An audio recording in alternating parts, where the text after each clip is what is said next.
Well, Nick is always a good sport. I told him when I read Psalm 98, it reminded me of a very special poem from the book of Bob.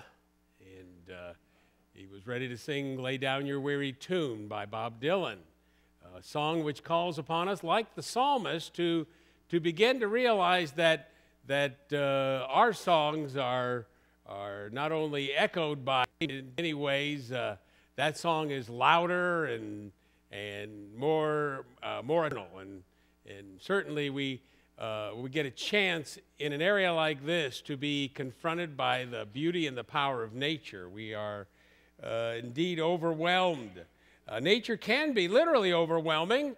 When I first got to Elkhart Valley Church of the Brethren in 1990, I was out visiting folks, and the question often to begin the conversation was, well, where were you during the Palm Sunday tornadoes?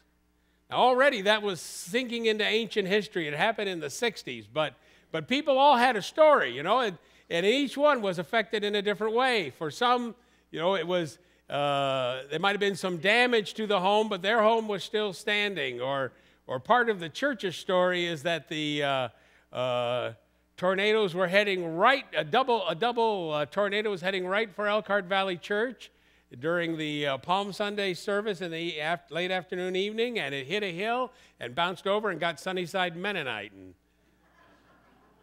there was no judgment attached to that. I don't know that there was a moral.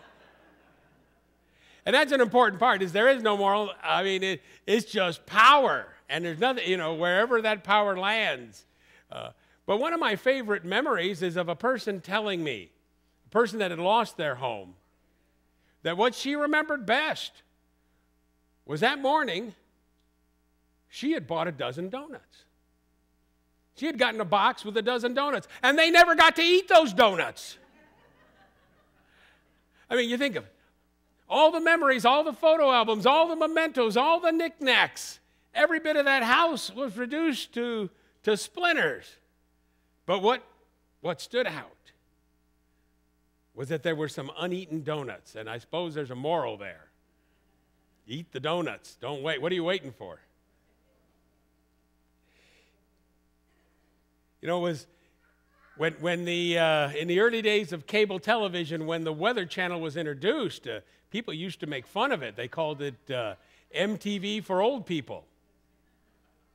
But the fact is, what is more compelling than when a huge storm is hitting the East Coast and paralyzing Washington, D.C. and New York City, and being able to see the power? What is more powerful than seeing the waves wash up against New Jersey and shutting some of the most busy financial districts in New York down because everything is flooded? What is more powerful than seeing from the vantage point of the storm chasers those mighty funnels touching the earth? We sometimes look at what we think are significant events, but the truly significant events have to do with the power of God in the earth. When the ancients wrote about what happened at Pompeii with the volcanoes, when we in a more modern time try to make sense of what happened with the Christmas tsunami killing hundreds of thousands of people, when a tornado touched down in Napanee just a few years ago and touched some lives here in this church very personally as well. The way the psalmist here looks at them, this is one more sign that God is victorious. We get a lot of people in churches all bent out of shape about Genesis chapter 1, about whether the earth was made 6,000 years ago in 7 days. And that's not what it's talking about. Sure, got a bookmark there. If we go to the very beginning, we learn that like our victory psalm here, Genesis celebrates a victory when it says, the Ruach Elohim, the Spirit of God, hovered over the face of the waters. That there was two ancient gods, Tohu and Vabohu, darkness and shuddering. In other mythologies in the ancient world, the gods battle these ancient chaos gods, these dragons of weather and storm and power, and they lose. Here God says simply, let there be light, and there is light shining in the darkness. That's what Genesis wants us to know. The world is not a safe place, but the world is a secure place. And God has it covered. The Spirit of God is hovering. And here is a victory song. Victory is so, it begins with Rex and leading the children, making the noise that we like to hear. We also know in our houses when we hear the winds shake and rattle, it doesn't have to be especially powerful to send some of the shingles out onto the yard. That when it gets bitter cold, we wonder, are the pipes going to burst? That when we finally get warm, we wonder, is the power going out? Because the word is so strong and powerful. In all cases, we are assured of one thing, that God is even more powerful. And that at the heart of God's power, despite the storm and the wind, the volcano, the tornado, God judges with steadfast love, the agape love we find in 1 Corinthians 13, where it says, faith, hope, and love of these is love. That this is not a soulless universe, but God's faithfulness and righteousness are at the heart of God's plans, and something really big is going on. This song over all the earth, and we can't help, even as we ponder what damage has been done by the latest storm, we can't help but go, wow, that was pretty big. That was pretty amazing. We make our plans, we plant our crops, and then like this past spring, it rains and rains and rains, and even despite our best efforts, there's pools of standing water that remind us something powerful is going on, and it's okay. I bring this up because it's very easy for us to lose sight of the bigger picture. Presidential elections tend to trump everything, pardon the expression. I want to get that word back. I'm so frustrated that I can't use it without people going, what? And I watch like everybody else. But the message of the psalm is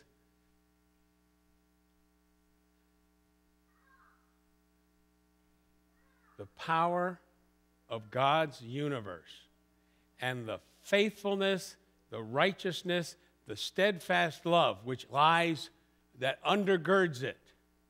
The assurance we have that landscapes can be wiped clean, and yet God is in charge and all will be well and things will be rebuilt.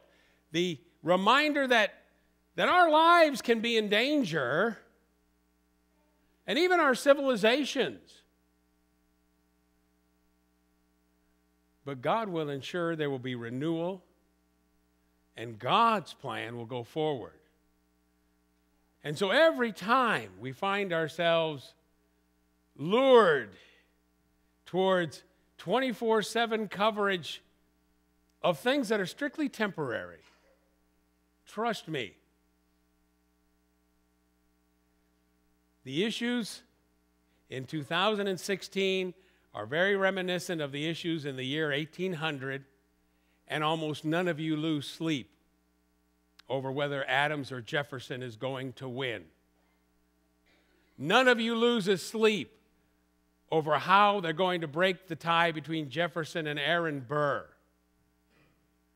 None of you worry that the election of 1876 is going to have to be resolved in the courts with some power brokering, and that the person who does not win the election will actually get to be president 4 years because of a compromise. Am I right? Has anybody lost sleep over the election of 1876 this past week?